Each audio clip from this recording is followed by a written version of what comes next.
What's up? What's up? Welcome to the Knicks cage, Jan and Knicks and your hope.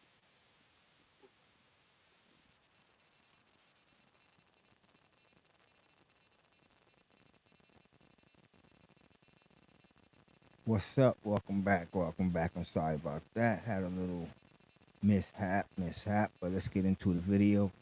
Hopefully y'all didn't see it, but y'all see it if when y'all rewatch the video. But I do apologize about that. But let's get right into it. Y'all seen the thumbnail. Y'all tell me what y'all think.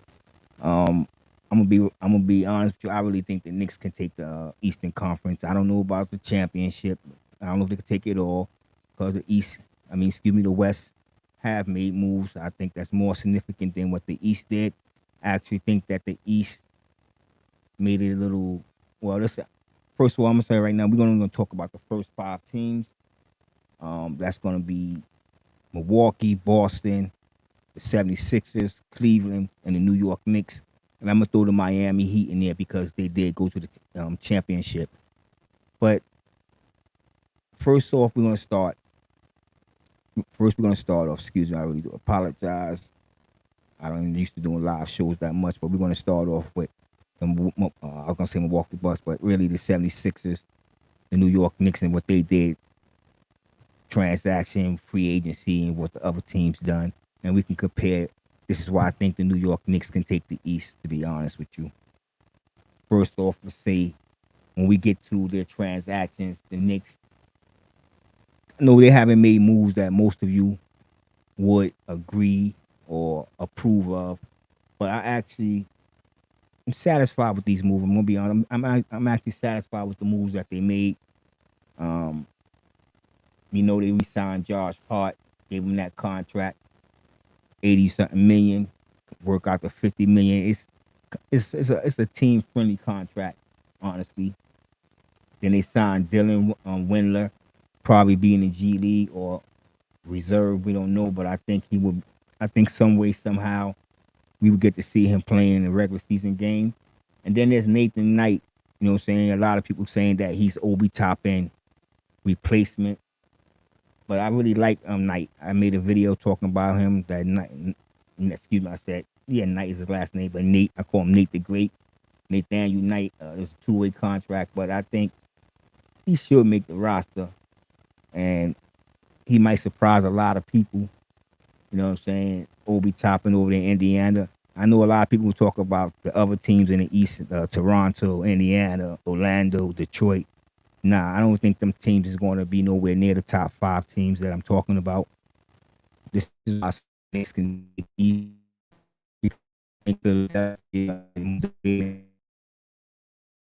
Um, really ain't that significant. I know a lot of people want to talk about that Porzingis trade, but I'm gonna get into that as well. But let's get back into the New York Knicks and what they did. Uh, the biggest acquisition was Dante DiVincenzo. This is one of the reasons I think the Knicks is going to take the East because I think this kid gonna come out and going to explode on the NBA. He's playing with fellow teammates from college. It should be a relatively easy transition for him. And I like the way that I think the Knicks have a sneaky bench. They don't have big names, but I think they have a real solid bench that can put up points, defensive wise, rebounds. When it comes to rebounding, what the Knicks finished around second in rebounding.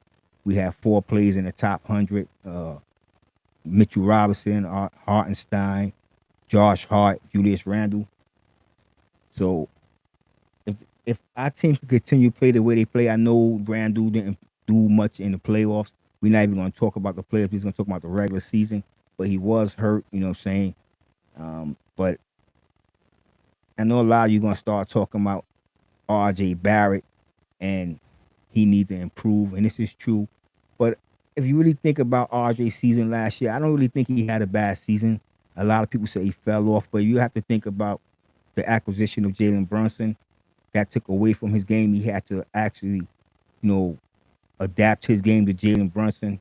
So it took some shots away, some spacing on the floor. And because if you been following me on my channel, a lot of y'all already know how I feel about RJ Barrett. I think this kid's going to be He's not a superstar, but I still call him Star Barrett. But I think he's gonna be a legit player in this league for a long time to come. I know he have to work on his efficiency, but we're gonna see because he's been doing this thing in Canada this year, World Cup. So we're gonna see. I think he's gonna come back this year a little more mature, knowing his spacing, how to get to the basket, a couple of better moves, realizing his strengths over his weaknesses, and play to his strengths more often. I was watching videos. I know some of you probably seen him working on that mid-range jump shot. The three ball looked like it's going to work, but that's off season. Whenever you watch people in their workout videos, they seem like they can't miss. Then when the regular season starts, it's a totally different thing. But we're gonna see. We're gonna see what the Knicks going to do, and I do have a great feeling that the Knicks can take the East. I'm gonna be honest. I think the Knicks can take the East. And let's get to my reason why. We're gonna start off with the Philadelphia 76ers and the moves they made, which wasn't many. And the moves they made, in my opinion, was is not significant enough. We'll talk about their moves, but then I'll get into a real reason why I think that they won't. I'm not gonna say they're not gonna make the playoffs, but I ain't gonna say they're not gonna break the top five, but they will have a big distraction. We'll get to their distraction in a minute. But let's just talk about their transactions for a second. On July 13th, they re-signed Paul Reed. The Knicks was trying to make a move for him also. On July 9th, they signed Patrick Beverly and center Mo Bamba. Um, Pat is a good player, but I still feel Pat is getting up in age. We'll see what he have left come next season. I'm gonna be honest with you. I think it's about time he starts slipping. Mo Bamba to me, he just I don't know. He haven't gotten the opportunity that a lot of his fans. I'm not a fan, too big of a fan of Mo Bamba, but I do like his game. But he hasn't got the playing opportunity in minutes that they think he deserved. But in my opinion, I don't think this did enough for Philadelphia, especially with what's going on. On July 1st, they signed Tavion Smith and Ricky Council to a two-way contract. And I'm not going to talk about none of the rookies and teams did and on the draft. We just strictly keeping it to the current roster and how the transactions that they made. Uh, we can even go back to February on the 76ers here. Um, Signed Dwayne Dedman. I like to use him in my NBA. I always bring him up. Matt McClung to a two-way contract. They waived Julian Champagne. But this is the elephant in the room with the Philadelphia 76ers is where James Harden is going to be. Is he going to be on the court or is he going to get traded? There's rumors, not even rumors. We all heard what he said about Murray. Uh, Say he don't want to be a part of any organization that he's a part of. Man is a liar.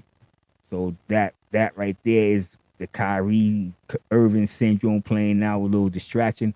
But then it all boils over to what happened with Joe Embiid. And I know a lot of you Knicks fans want Joe Embiid on this team, but I don't think Joe Embiid will be what we want unless we get to keep the players that we have, basically our core group.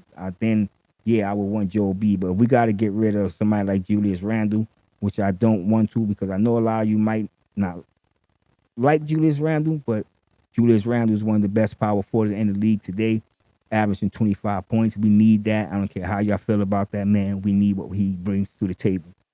Um, and if you look at Joe B, his numbers dip dramatically in the playoffs every year. You know what I'm saying? But we gonna we gonna see the world gonna see how that play out with the Philadelphia 76ers. I think that would be a big distraction going into the season, and that probably have a some type of outcome on how the season fall. So I don't know. That's another reason I think the Knicks can leapfrog over the 76ers and take the number one spot in the East. All right, let's move over to the Boston Celtics. I know a lot of y'all when they made that trade for Porzingis, you know, the NBA world was on fire. It is like Porzingis, Jalen Brown, Jason Tatum. They just throwing it together, but in that same mix, I'm gonna get to Porzingis, but I'm gonna talk about their transactions as well and what they did, and then was that trade even an improvement? All right, they re-signed Jalen Brown on July 26th. to a nice veteran extension, a nice hefty contract. Um, July 16th signed Delano Benton. On July 12th, acquired draft consideration for Dallas from Dallas Mavericks for Grant Williams. Then on July 6th, they signed O'Shea Brissett and guard Jordan Walsh. I don't really think these guys are moving the needle. I think and let's just think about what they lost. They lost Marcus Smart. I think Marcus Smart not only was he was the anchor of that defense, kept other point guards in check. He would always hit a basket when needed. When Jason Tatum seemed to have an off night, when Jaylen Brown is not there, Marcus Smart always seemed to step up and keep the Celtics right in the game. And I think that's going to be a big loss. I think that's going to hurt them tremendously throughout the season. And then let's like I said, the elephant in the room. There's Porzingis. Already, he's already hurt. We already know he have a history of injuries, especially as being New York Knicks fans. We already know how he is with dealing with injuries.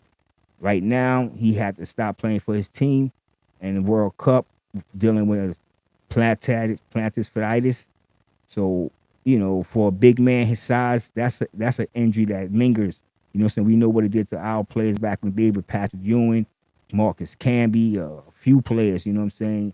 That injury lingers. So how would that affect the Boston Celtics season?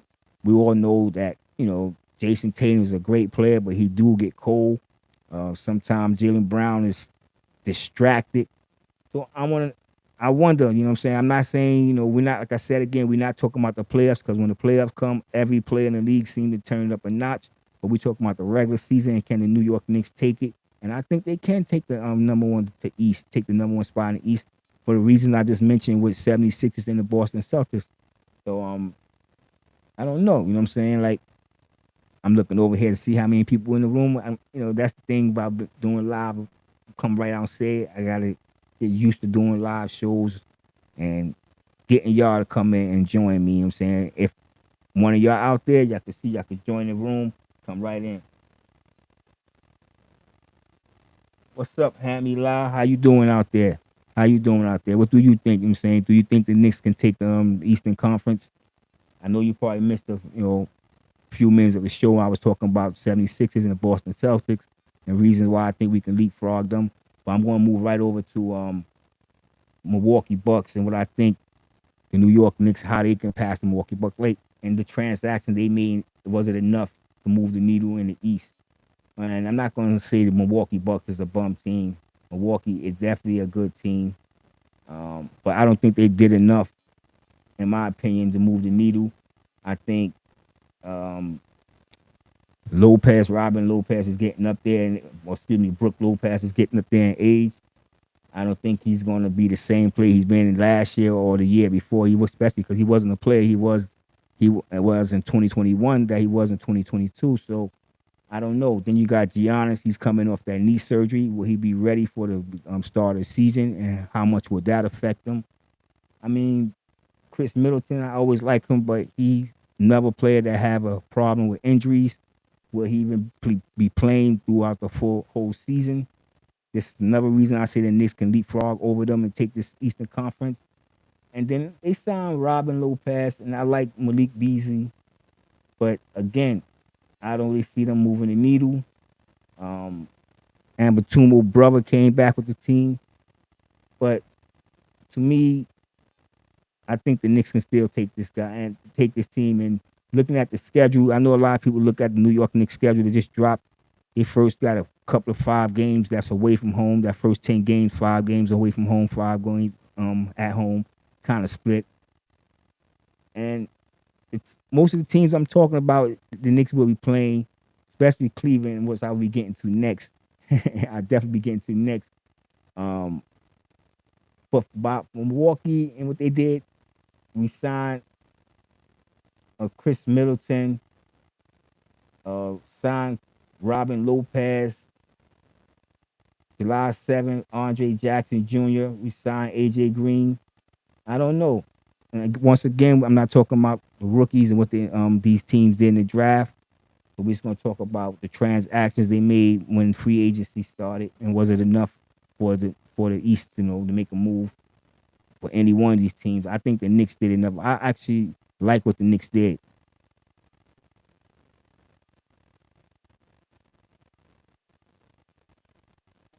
Why you think we won't win the East? And one thing did want to talk about, the Knicks are an elite team, one of the elite teams of the East, and it's been a long time that we can say that as Knicks fans. It feels good to say that the New York Knicks are an elite team of the East. I want to say thanks for joining the live. I appreciate it.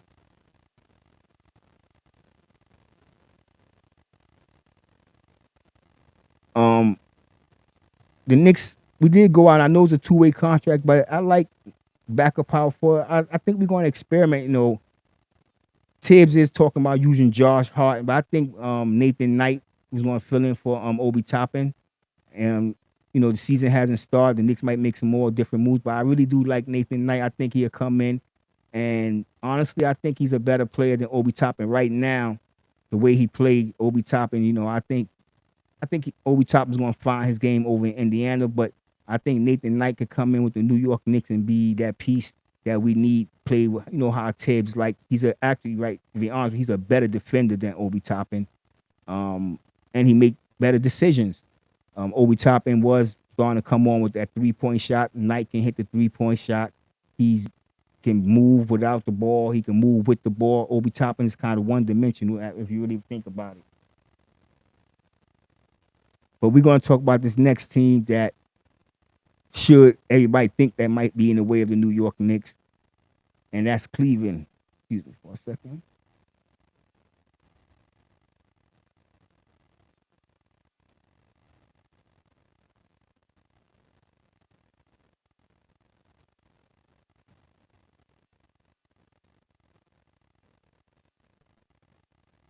That's how I feel. I think he's too small, but you got to talk to Tibbs. He actually think about moving Hart into that power forward position. It depends. Like, I think that's why we got, like I said, we got Nathan Knight, and I think common sense when it comes to Tibbs, and he will throw Nathan Knight into that position. But we're gonna see when preseason start and how he bring out the roster, who he sent out there. It'll determine who he have in mind for that power forward. Then you got Isaiah Roby. I really don't like Isaiah Roby, especially what I've seen of him in summer league. Um, I don't know. I think that would be, I don't know. You know what I'm saying? When he played for the Spurs, he'd had showed some flashes and potential. So I'd rather Nathan Knight over Isaiah Roby, but we're gonna see. But you're right, Hart is too small, but yo, he gets a lot of rebounds. You know what I'm saying? He's in the top 100 when it comes to rebounding. So for his size, he do get rebounds. So that's Tibbs thinking that with Hart in there, power forward, he can get rebound. But I think by him being in there playing that power forward position, that's going to take away from him getting rebounds, honestly, because he get them rebounds because he's coming crashing the boards from the small forward position. So you're right, Hart is too small to be in that power forward position. But right now, that's why I've been hearing rumors. So I really hope, in my opinion, I'm thinking that Nathan Knight should be that guy to fill that spot when Julius Randle go to the bench. Let me hit Cleveland real quick and why I think that the New York Knicks is going to leap right past them and take that Eastern Conference title. You know what I'm saying? I ain't gonna say win it all because the West is strong and everybody looking at the Phoenix Suns. Actually, I read somewhere that people are prophesizing, or shall I say, predicting that the New York Knicks will meet the Phoenix Suns in the NBA Finals. It's a dream. It's a dream, and it's just talk. You know how talk is about this time of year. It's off season. All right, the Cavaliers and their transaction July 8th, July the 20 yeah, July 8th, they acquired Damian Jones from Utah. The 7th, they signed Emon Bates to a two-way contract. They re-signed Karis LeVert, George Lane, and Tyrone and Ty Jerome. Acquired Matt Strauss from Miami in exchange for draft compensation. Now, honestly, I do like the move with Max Strauss, but a lot of people say that he's he's streaky. But I do like Max Strauss. George Lane, I like his shooting. I'm not gonna lie to you, they did improve their shooting. But I'm gonna be honest with you, the Cavaliers are overrated in my opinion. I think everything was based on Donovan Mitchell. And if you think about it, the rumors that we had, how long Donovan Mitchell gonna be there? Do he want to be there? And Evan Mobley, great defensive player, but offensive wise, he not there yet. So another overrated. Cleveland, in my book, is overrated, and the New York Knicks proved that in the playoffs. That's all I'm gonna say about that. The New York Knicks proved that team was overrated, but they did make a couple of moves that I think helped them out. The same thing with the New York Knicks. The problem they had was 3-point shooting. Bringing in Max Strauss and George Lane should take care of that problem from downtown. These are two good shooters, so we'll see. I really that after I look at that and I backtrack and look at who they acquired, them two guys with Donovan Mitchell and this other kid, I forgot his name right now. It's right on the tip of my tongue. But Garris, not Levert, Garland. I don't know. They can open up that court and hit them guys on the side. So we'll see. That could be another dark horse, and I think Indiana is a dark horse as well to move up in the ranks. But I still think the Knicks, what the Knicks did, and that's the thing about it. Even our Knicks fans, our own fans, is not enough for what they did, and I think it would be significant. It's going to be significant enough to get us in and take the East. I could be wrong, but if you go back and watch my video, I did predict what the Knicks would do in the season, how we would end the season right on it. A Zach win. So I ain't saying I'm psychic, but I have a feel for these things. And I think the New York Knicks are gonna come out and surprise a lot of teams. Let's move over to the Miami Heat real quick. And the only reason I throw Miami in, because I really was only going to talk about the top five teams, which was New York Knicks, Boston Celtics, 76ers, Cavs, and Boston Celtics. But I had to throw Miami Heat in there because they did make the playoffs. And let's face it, they was number 8. The New York Knicks did it one time. So this is why make the play. They made the championship. This is why I throw them in there. But right now, they haven't really made any moves. They re-signed Kevin Love, uh, Drew Smith. They added Jameer Barnier, can't pronounce the name, to a two-way contract. And right now, everything that the Heat doing is based on what's going to happen with Damian Lillard. And I think this is what's going to mess up them, tremendously. Because even if they acquire Lillard, they're going to have to give up a lot. And they lost, in my opinion, they lost two players, Gabe Vincent and Max Strauss. I think that was one of the main reasons they made the championship. So we're going to see. I really do think that the New York Knicks have a very good chance of taking the East. Um, I know a lot of people may not think so, but I do. You know what I'm saying? I'm a diehard Knicks fan, been that way since forever. You know what I'm saying? Since forever. I got friends that don't believe in this team, but I believe in this team very well. Y'all tell me what y'all think, you know what I'm saying? I'm about to get up out of here. I thank those who came and dropped through, hit me up in the comment section. Hammy La, you only one there, so I got thank you for showing me the love. But yeah, for those that come along afterwards, watch this video. Y'all tell me what y'all think. How y'all think the New York Knicks gonna do this year? Uh, Especially if we don't make any moves before the season start. I like the team. I'm being honest. I like this team. There's a lot of people out there that think Tom Thibodeau is a good coach, a great coach for this team. I know this is out the blue. I respect Tom Thibodeau as a coach, but I still think we need a better coach. Because in my opinion, the players that we have on this team right now, we would make the playoffs with just about any damn coach. That's just my opinion. The Knicks are that good, and it feels good right now to be a New York Knicks fan. No, we not. We didn't go to the championship. Yes, we got knocked out in the second round, but when you win the season or when you watch a game, you don't feel like the game is over. Or when the season started by the second month, the season not over. Yeah, come on, let's be real. The season start by the time we get to December, the Knicks is something like 8-20 something. So you really don't be into the season. But we got a team, you know what I'm saying? We got a good GM right now. I know a lot of people complain about him not being out there publicly, but I like the moves that he made this off season. Honestly, I did not like what he did last year draft. We stockpiled all them picks and we really didn't do anything with them significant. But it is what it is. It is what it is. And once again, I want to say thank you for watching. And for those that know my saying, for those that don't, I want everybody to stay safe, stay healthy. God bless and peace.